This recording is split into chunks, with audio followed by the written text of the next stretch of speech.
Pise, les touristes font quelques pas pour la voir et puis ils s'en vont, presque immédiatement. D'autres comme Esther cheminent un peu plus longtemps dans la cité toscane. La jeune femme d'une vingtaine d'années, originaire de Louri, aimerait être vétérinaire.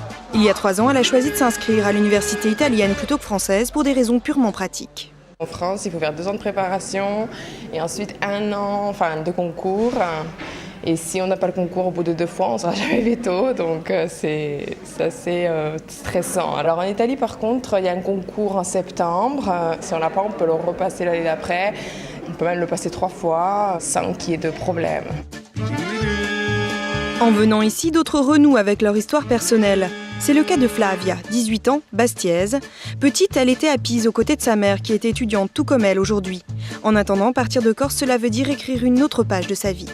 Pour faire de nouvelles expériences, rencontrer de nouvelles personnes qui n'ont pas les mêmes habitudes que moi, une culture différente, même si en effet, l'Italie est juste en face de la Corse, on a de nombreuses ressemblances.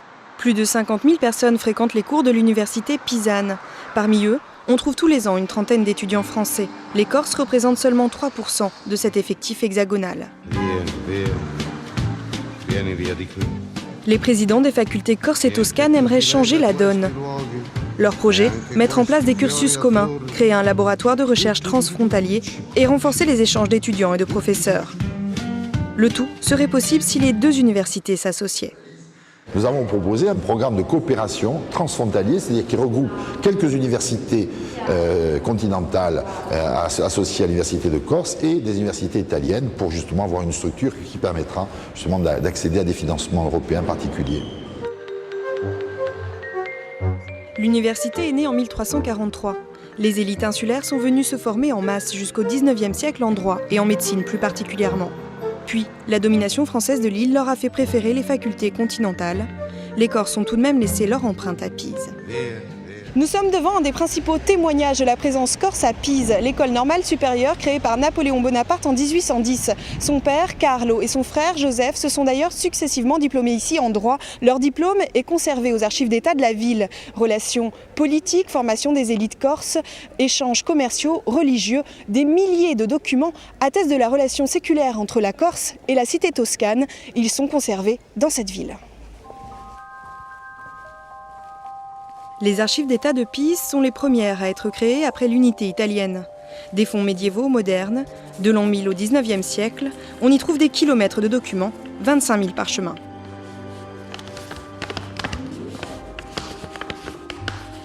Rosalia est une fonctionnaire de cette institution, spécialiste du Moyen-Âge, actes de vente, de douane ou notariaux. Entre les lignes, la Corse apparaît souvent, comme dans ce diplôme impérial de Frédéric II datant du XIIIe siècle. Il déclare la cité pisane propriétaire de l'île, et pourtant, elle ne lui appartient pas. C'est comme si l'empereur avait un peu dépassé les limites dans son rapport avec le pape. En effet, à cette époque, le Saint-Siège revendiquait la propriété des îles et de la Corse en particulier. Il aura fallu 2 ans aux équipes des archives d'État pour rassembler 10 siècles de documents reliant la Corse à la ville de Pise. L'exposition a duré 1 mois dans la ville toscane, une histoire assez peu étudiée, devenue méconnue et presque taboue sur les 2 rives de la Méditerranée.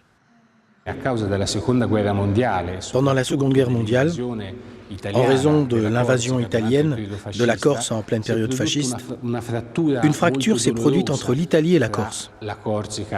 Depuis, il y a eu un oubli réciproque. Les Italiens ont oublié la Corse et la Corse a oublié l'Italie.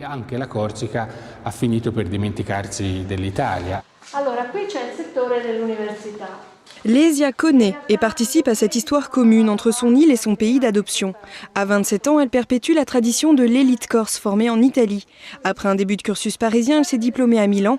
Depuis 3 ans, elle travaille et vit à Florence. Aujourd'hui, la jeune femme revendique son choix.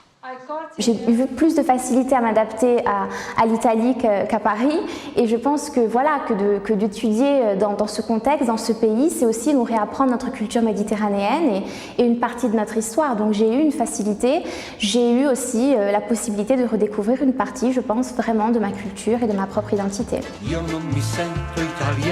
Les insulaires choisiront-ils à nouveau l'Italie comme destination d'études ? Difficile de le savoir pour le moment. En attendant, il vous sera bientôt possible de voir défiler cette histoire méditerranéenne sous vos yeux, car l'exposition d'archives reprendra en 2014 en Corse.